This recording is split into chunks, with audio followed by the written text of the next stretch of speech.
नमस्कार, मी गौरी पवार आणि आपण पाहता प्रथम न्याय। तर हल्लीच्या 2-4 दिवसांपूर्वीच भिवंडी शहरातील शिवसेनेच्या शिंदे गटामधील उपशहर प्रमुख कैलाश धोत्रे यांना पोलिसांनी अटक केले। तर असं काय घडलं की पोलिसांनी त्यांना अटक केले? ह्याची चर्चा पूर्ण शहरात होतच होती की आणखी एक प्रकरण समोर आलं। ते प्रकरण म्हणजेच संकेत भोसले हत्याकांड। संकेत भोसले कोण होता? का त्याच्या हत्याकांडमध्ये कैलाश धोत्रे हा हत्यारी म्हणून समोर येत आहे? ह्याची जानकारी तुम्हाला फक्त आणि फक्त आमच्या YouTube चॅनलवर भेटेल। जर तुम्ही चॅनलला सबस्क्राइब नाही केलं असेल तर सबस्क्राइब करा आणि व्हिडिओला लाईक करा। तर संकेत भोसले हा भिवंडी शहरातील BNN कॉलेजमध्ये शिकणारा 11वी आर्ट्स मधील 17 वर्षीय तरुण मुलगा ह्याचा 21 फेब्रुवारी रोजी कॉलेजच्या बाहेर एका किरकोळ भांडणामुळे त्याचा मृत्यू झाला। असं काय घडलं की संकेतचा मृत्यू कॉलेज बाहेर झाला? तर संकेत हा त्याच्या कुटुंबासोबत भिवंडीमधील वरहाळ देवी या परिसरात राहत होता। संकेतचे वडील हे रिक्षा चालक आहे। संकेत हा त्याच्या मित्रांसोबत दुपारच्या 2:30 वाजता कॉलेजच्या गेट बाहेर मजा मस्ती करत होता आणि तिथेच दुसऱ्या बाजूला देवा धोत्रे म्हणजे कैलाश धोत्रेचा मुलगा हा त्याच्या मित्रांसोबत चायनीज खायला बाहेर जात होता। तितक्यातच देवा धोत्रेला आठवले की त्याला त्याच्या घरी फोन करायचा आहे। तो त्याच्या मित्रांना म्हटला, एक काम करा, तुम्ही पुढे चला, मी मागून येतोच। जेव्हा देवाने आपल्या घरी फोन केला, त्याने सगळं काय सांगितलं, तेव्हा त्याच वेळी संकेत आणि देवा ह्या दोघांना एकमेकांचा धक्का लागतो आणि त्याच वेळी ह्या दोघांमध्ये एवढी बाचाबाची होते एका धक्क्यामुळे खूप भांडण व्हायला सुरू होतं। ते भांडणांचं रूपांतर शिव्यागाळमध्ये होतं। शिव्यागाळवरून ते मारहाणपर्यंत पोहोचतं, जिथपर्यंत आजूबाजूच्या परिसरातील लोकांनी आणि मित्रांनी येऊन मध्ये ते भांडण संपवलं नाही तिथपर्यंत ते दोघांनी एकमेकांना सोडलं नव्हतं। जेव्हा संकेतला वाटलं की हे भांडण इथे संपलं, त्याने असा अंदाजा लावला आणि ते दोघं आपापल्या वाटेला निघाले। पण संकेतचा हा अंदाज नेमका चुकीचा ठरला।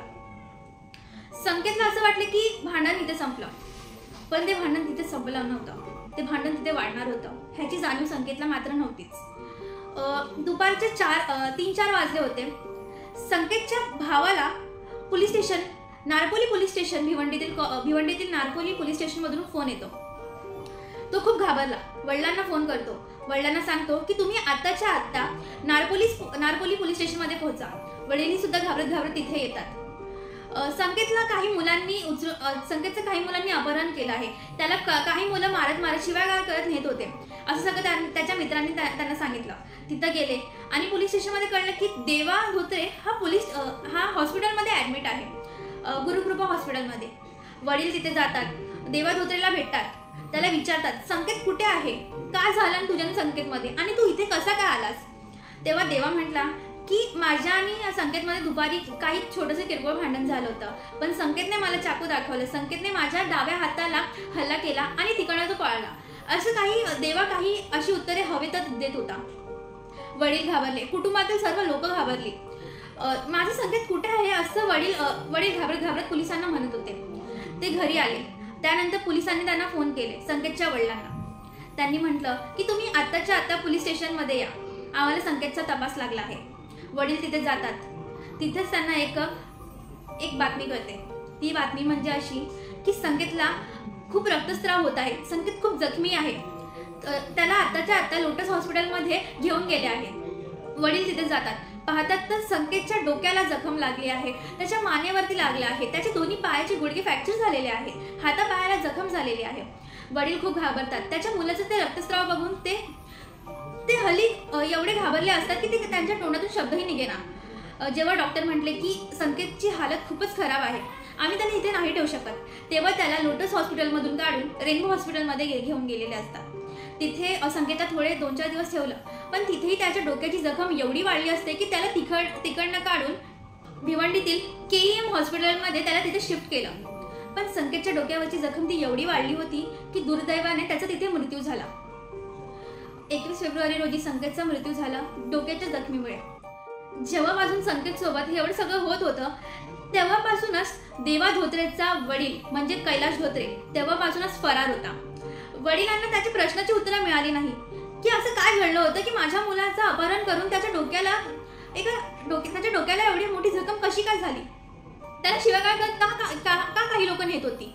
वडील ह्याची प्रश्नांची उत्तरे मागण्यासाठी देवा धोत्रेच्या वडील म्हणजे कैलास धोत्रेकडे गेले। तेव्हा तिथे जाऊन त्यांना कळतं की देवा धोत्रेच्या वडिलांनी म्हणजे त्याच्या कैलास धोत्रेने त्याच्या मुलासोबत झालेल्या भांडणाचा बदला घेण्यासाठी संकेत सोबत एवढं काही केलं, त्याचं अपहरण केलं। पण कैलास धोत्रे हे सगळं मानायला तयार नव्हता। तो हवेमध्ये उत्तरं देत होता की त्याला हे सगळं माहितीच नाही की काय झालं, काय घडलं, मी तर हे सगळं काहीच केलं नाहीये। वडिलांना खूप संशय येऊ लागला। वडील म्हणू लागले की जिथपर्यंत माझ्या मुलाला न्याय मिळणार नाही तिथपर्यंत मी माझ्या मुलाची बॉडी घेणार नाही, तिथपर्यंत आमच्या घरातील कोणीच संकेतची बॉडीला हाती सुद्धा नाही लावणार। वडील पळत नारपोली पोलीस स्टेशनमध्ये पोहोचले। तिथे जाऊन त्यांनी कैलास धोत्रेवरती तक्रार नोंदवली। मुलाचं अपहरण, संकेतचं अपहरण करून त्याला शिवागाळ करत नेणं, त्याच्या डोक्यावर जखमी करणं, त्याची मारहाण करणं, ह्याच्या सगळ्यांवरती त्याने संकेतच्या वडिलांनी त्याच्यावरती तक्रार नोंदवली। पण जेव्हा तक्रार नोंदवली तेव्हापासूनच कैलास धोत्रे हा फरार होता। असं काय घडलं की तोच का फरार झाला ह्याचा पोलिसांना संशय येऊ लागला। पोलिसांनी त्याच्या काही साथीदारांना पकडलं, ज्यात दिनेश मोरे, आकाश जाधव, ड्रायव्हर चंदन, तरुण लष्कर अशा काही साथीदारांना पोलिसांनी अटक केलं। जेव्हा पोलिसांनी त्याच्या साथीदाराला अटक केलं त्यानंतर त्यांनी कैलास धोत्रेचा पत्ता लावला। कैलास धोत्रेला पोलिसांनी अटक केलं असं जर ह्याचं दुसरं रूप पाहायला गेलं तर प्रकरणाचं, तर यात एका छोट्याशा किरकोळ भांडणाला राजकीय खेळ म्हणून कैलास धोत्रेने दाखवलं। कैलास धोत्रेने एका